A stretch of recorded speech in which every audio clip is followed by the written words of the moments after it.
Hey, Crime Salad listeners. Welcome back to another episode of Crime Salad. We're your host, Ashley. And I'm Ricky. Hey. Hello. How are you doing, Ricky? I'm doing well. Good. I haven't seen you in a while. Yeah, it's been about 3 minutes. Saw you at the water cooler. So before we jump into this week's episode, we have two lovely patrons that we'd love to shout out. Amanda and Jessica. Who? Amanda and Jessica. Amanda and Jessica, thank you guys so much for your support. We really appreciate it. And Amanda and Jessica are getting ad-free episodes. On a beach. Yep. So, Ricky, how many times have you been at like an event or even a restaurant and there's been people there and you're walking by people and have you ever thought to yourself, what if this guy's a killer? What if that person's a killer? What if this guy has people in his basement? Have you ever thought that? Not too much. That's something that you do. I know. Well, I used to be a cashier, like my first job, at a restaurant, and there would be like a line of people staring at me, and I was thinking to myself... At the buffet. It was a buffet, yeah. It was like, $10 a person. It's a good price for steak. No, they didn't have steak. Like the typical... No, they did. They had steak there. Yeah, well, not Or no, wait, buffet. you had to order that separate, I think. Yeah. Not the buffet. Listen. Okay. So I would think to myself... there's a line of people, and I would seriously be thinking to myself, like, has this guy ever killed anybody? Like, how do I know? How do we know? What if this person has, like, people in their basement? And I was, like, 15 years old thinking these things. That's kind of weird. You still do this? I still do. I mean, you can't trust people. Like, you really can't. Even this story that we're going to talk about today seriously goes to show you really can't trust people.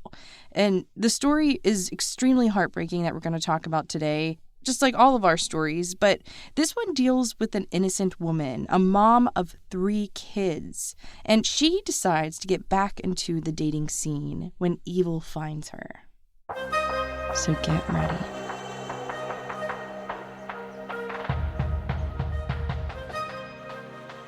So this week we will get into the gruesome case of the murder and dismemberment of wife, mother, friend, and nurse Ingrid Lyne. Friends of Ingrid have stated several times that they want to remind anyone learning about her case to make sure to get as much information as possible when entering into a new relationship with someone, especially when meeting that special someone over the internet and on dating apps. You really can't trust anyone, even if they seem to be normal, because evil can be in anyone. This episode will contain gruesome details, so listeners' discretion is advised. Okay, so picture this. You arrive at a baseball game with friends, family, or a significant other to watch your favorite team compete and hopefully win. You might look around and see other couples and assume they are perfectly happy and in love with one another. Or you may even think to yourself, oh yeah, that couple's new. Well, this story is about this new couple, John Charlton and Ingrid Lyne, who attended the Seattle Mariners game against the Oakland Athletics on April 8, 2016. Maybe you walked past them heading to your seat or sat nearby. It wouldn't even cross your mind to think that this guy was capable of murder. He's a confident-looking man out on a date with his girlfriend. The problem is, things aren't always as they seem. On the outside, John Charlton appeared to be funny, smart, and downright delightful by his friends. But his attractive, charming outer demeanor was masking a very dark, evil truth. He had an urge to kill, a disturbance inside that no one could understand. He brutally murdered his girlfriend on that night, an innocent woman, a mother of 3 kids. Although he had his moments of violence and disturbed actions towards his exes and parents, no one thought he could ever be a stone-cold killer. Ingrid Lyne, born in Tucson, Arizona, who was described as smart and funny, was a wonderful mother to 3 children. She loved her children more than anything. She was very close with her family and is greatly missed by everyone around her. Ingrid worked as a nurse at the Swedish Medical Center and was beloved by her coworkers. Her friends noted that she would date on and off, though her priority was with her children. Ingrid even had a great co-parenting relationship with her ex-husband, Phil Lyne. I couldn't find anyone who seemed to have a problem with this woman. She seemed like the type of person anyone would want to be friends with. Loved deeply by her friends and family, they knew she was dating John for a few weeks, but no one had any information on this guy. The relationship was so new.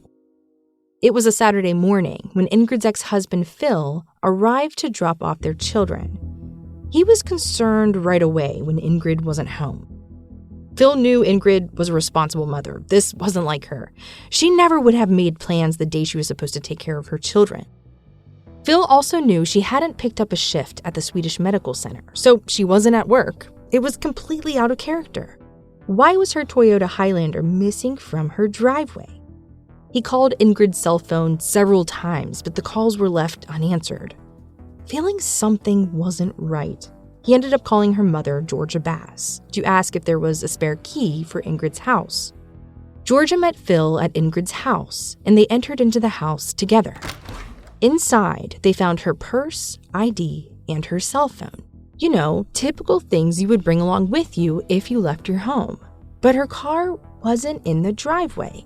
This is when Georgia called the police, and she was reported missing to local authorities. It seemed like the only people who knew somewhat vaguely that Ingrid was seeing someone were her neighbors. Neither her ex-husband or her mother had any idea who John Charlton was. Ingrid's friends knew she had gone on a date that Friday night. Concerned for Ingrid's safety after finding out she had gone missing, one of her friends took to Facebook, sending out group messages to anyone who might have information on Ingrid's whereabouts. Now, it's difficult to imagine the kind of person John is. He claimed to authorities that he was not a normal person. Despite his ability to positively influence others around him into trusting him, he had a charm for sure. Ingrid met John Charlton on an online dating website, and the two had been dating for almost a month. On April 8th, after heading home from a Mariners game, both Ingrid and her SUV went missing. And it's obvious this man is suspicious right off the bat. But who was this man? Like we said, the people around her, like her neighbors, knew she had been dating John, but they had hardly any other details about this man. No one did. It's pretty much just that she was dating this guy. But really, it's totally understandable. A relationship so new. How do you know he's the one? Is this really someone you want to meet your mom, your kids? I mean, these kind of things take time. When confronted by the authorities, John Charlton confirmed that he was on a date with Ingrid and that she returned safely to her home. But John was so drunk that night, he couldn't recall anything else that had happened. Luckily for him, an ex claimed John had been sleeping at her place all weekend, giving John a pretty clear alibi. But John's luck would soon run out. And don't worry, we will circle back to this as we get further into the story.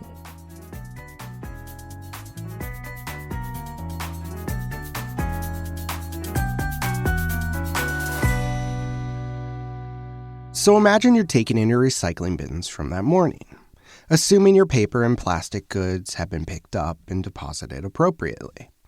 What would you do if your recycling bins were not only heavy, but full of plastic bags you've never seen before? This is exactly what happened to Mike Novaso when he found human remains in his recycling bin. My name is Mike Novaso, and I found human remains in my recycling bin. It was just 3 bags in the bottom of that bin that were incredibly heavy and weren't supposed to be there. Mike, from the Central District of Seattle, was minding his own business and fetching his garbage cans when he realized something was wrong. The cans, meant to have been emptied, were now heavy, and upon further inspection, Mike found 3 bags in the bottom of the bin. I grabbed the first bag, and it was so almost professionally packaged that it was very eerie. And you could see, as I pulled it up, what was the outline of a face. Moments later, he was dialing 911. 911, what are you reporting? This is going to sound really bizarre, but I went to go grab my recycling bin, and there were 3 white trash bags in the recycling bin, and I went to lift them out. And honestly, it's freaking me out, but it looks like it's a foot. Quickly, a flood of officers arrived on the scene, coating the area in crime scene tape. The bags were full of human remains, a head, a foot, and an arm, all belonging to Ingrid. Because of how little time had passed, the body hadn't yet started decomposing. Over the course of the next few days, several more remains were found. To this day, not all of Ingrid's remains have been located, despite thorough search. Now desperate for answers, the police obtained a warrant to search Ingrid's home. The space appeared to be spotless, aside from an enormous pruning saw in Ingrid's bathroom. But that wasn't all. It turns out John had spread Ingrid's corpse around town. More of her remains were found in a cooler in a recycling center on 20th Avenue, located between East Union and Marion Streets, as well as South Hanford Street. Investigators also found the plastic bags in which Ingrid's remains were found were a perfect match to the garbage bags located inside of her home. John had several charges against him across 6 states. Estranged from his parents, it turns out that they took a restraining order against him after a night of drinking, which resulted in John verbally threatening his family. It turns out John had a big problem with abusing both drugs, mainly crack cocaine, and alcohol.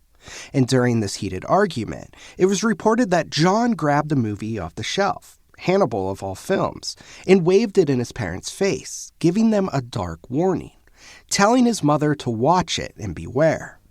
Also telling them that life was putting too much pressure on him, and he felt he was becoming mentally unstable. Even though John's parents eventually dropped the restraining order, they remained afraid of their son. And I think that speaks volumes for the type of person John was. Heather Danishevsky dated John for 6 months. This was around the same time that he had been seeing Ingrid.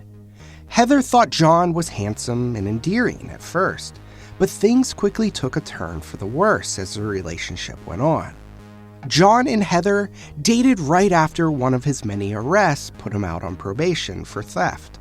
And that hunk of a man that she initially had feelings for turned out to be a cruel and violent drunk. Heather recalls that John, on one occasion, actually choked her, scaring her senseless. And after word got out about Ingrid's death, Heather realized she had been right all along, and that John, he wasn't a good person. John was repeatedly emotionally abusive towards Heather, telling her that she was a horrible mother and constantly making her fear for her own life. John made her feel horrible about herself, and quickly the couple broke up in the summer of 2013. And she hadn't heard anything about him until Ingrid's case hit the news in 2016. According to Heather, she suspects Ingrid might have said or done something to John, and without realizing it, set him off. But this time, the woman John was abusing didn't survive his drunken abuse. Is it a monster without a home? I'm not a normal person. I'm on the streets. Crime Watch Daily with the never-before-broadcast interrogation video. What's about missing person? So John claims that he was hammered drunk after the Mariners game. He told investigators Ingrid drove him home and that he had no memory of the rest of the evening. During interrogation, John showed no remorse or emotion. He remained calm yet annoyed while police riled him. Now, John's rap sheet includes charges in Washington, Florida, Utah, Idaho, California, and Montana. His criminal record includes counts for aggravated robbery, felony, theft, grand theft involving a motor vehicle, assault, and third-degree larceny. He was also arrested not once but several times for battery. Now, when asked about the scrapes on his body, John claimed he received them from an ex-girlfriend who had gone missing. It's clear that Ingrid tried to fight John off as he had a deep abrasion on his forehead as well. Ultimately, John overpowered her and continued to carry on with his gruesome mission. The following Monday, the connection was made that the discovered body parts were related to Ingrid's disappearance. The investigation continued in Ingrid's house and didn't stop with the inspection of her garbage bags and personal belongings. Investigators also dismantled the drain system in the bathroom, finding none other than blood and human flesh stuck inside of the drain of the tub. The tub itself had been scrubbed clean. Seeing as the pruning saw was left on the bathroom counter, investigators had reason to believe the bathroom was also a crime scene. And they were right. Perhaps one of the more disturbing aspects of this case was John's ability to lie to others, convincing them of whatever he wanted them to believe. As Ingrid's mother was frantically trying to find her daughter, she decided to check Ingrid's cell phone records, being that her and Ingrid shared a cell phone plan. She came across a number that Ingrid seemed to have called and texted frequently, and found that it was John's. Georgia sent a text asking what he knew.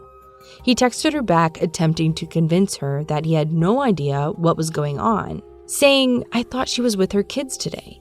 Georgia then asked him when he saw Ingrid last and explained that she is not home, her belongings were left behind, and that she has called 911. He then questioned, 911? What's going on? Trying to throw off any suspicion, explaining that they went to the game last night, but they didn't stay together because she would have her kids today. And then he said, "Not sure what she has told you about me and our relationship." Georgia desperately texted him back, asking for any help. She said, quote, "Please, John, did Ingrid say anything about someone coming to see her after you separated from her last night? We can't find her or her car. As I said, her phone and ID and purse are at her house, but she and her car are gone without a trace. Any help would be appreciated. We are desperate. She would never just go off and leave her family." End quote. Georgia sending text after text, hoping maybe he knew something, saw something, anything. But John went silent. His ex-girlfriend told police that he was supposed to stay at her place on Saturday, but he showed up late at the bus station around 10:30 p.m. after texting her something came up. His ex-girlfriend noticed John had a swollen lip and scratches across his face, chest, and hands. And when asked what happened, he claimed he had been attacked and robbed by a stranger. But what's strange is that John still had his wallet. But we know Ingrid was fighting for her life against this monster. This ex, whose name was never mentioned, alleged to police that John was a mean drunk, but added that he was never physically abusive towards her. This guy was staying at her place 2 days a week, and if he wasn't staying at her place, he was staying at a shelter.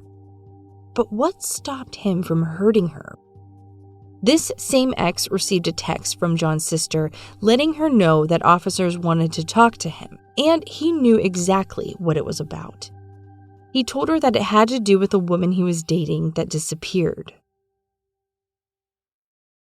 John pleaded guilty in court, which changed from his initial plea of not guilty to the murder and dismemberment of Ingrid.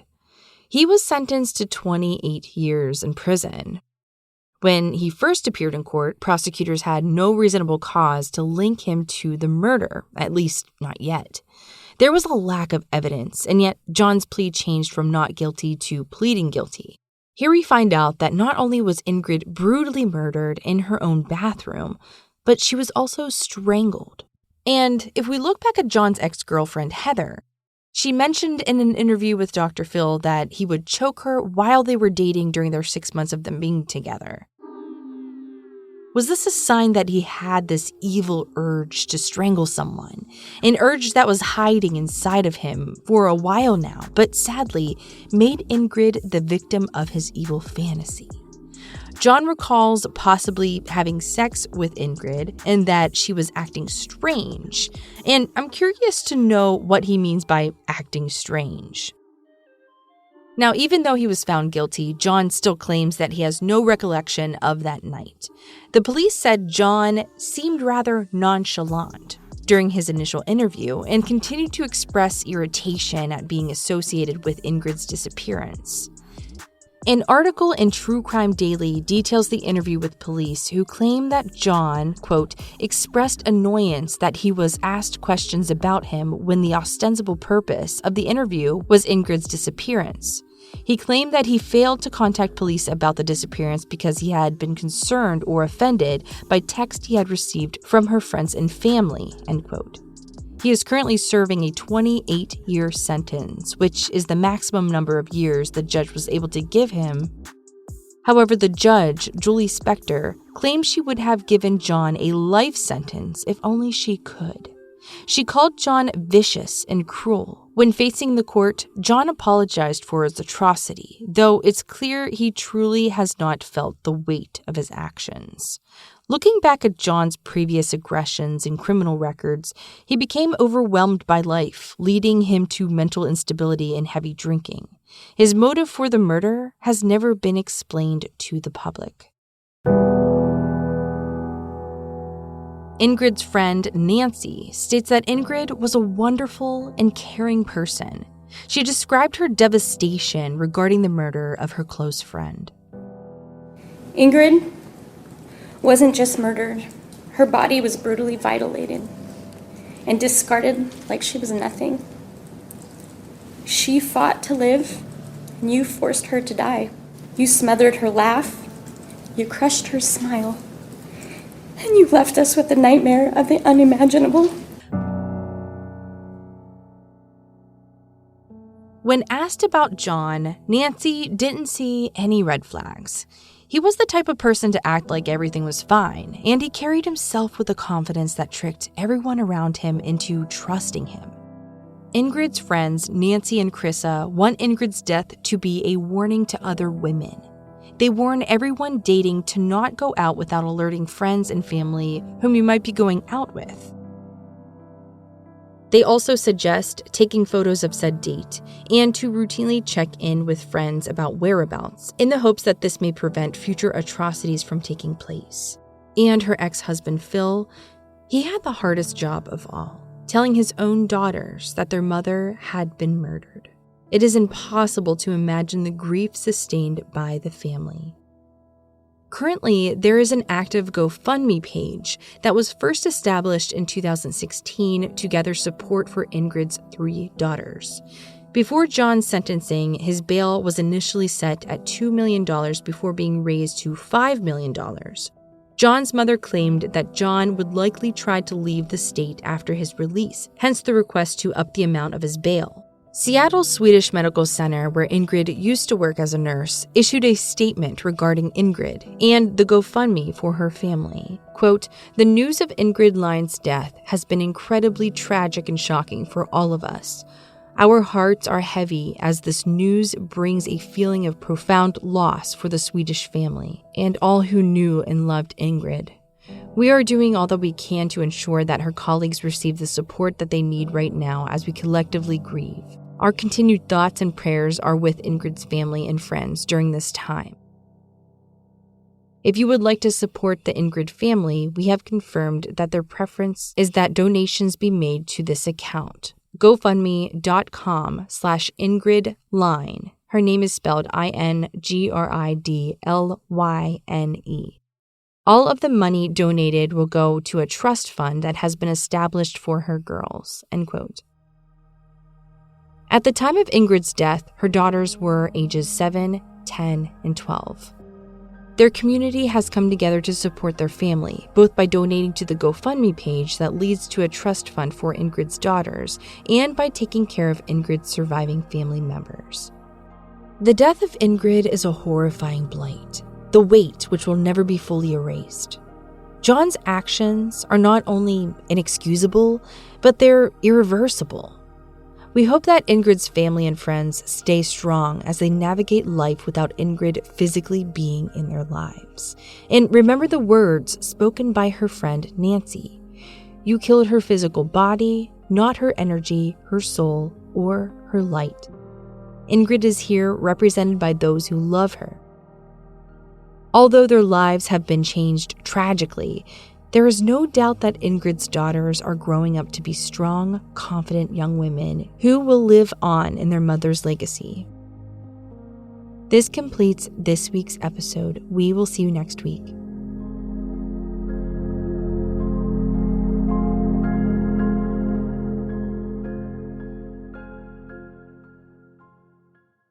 Crime Salad is a Weird Salad production. Are you kidding me? That was perfect.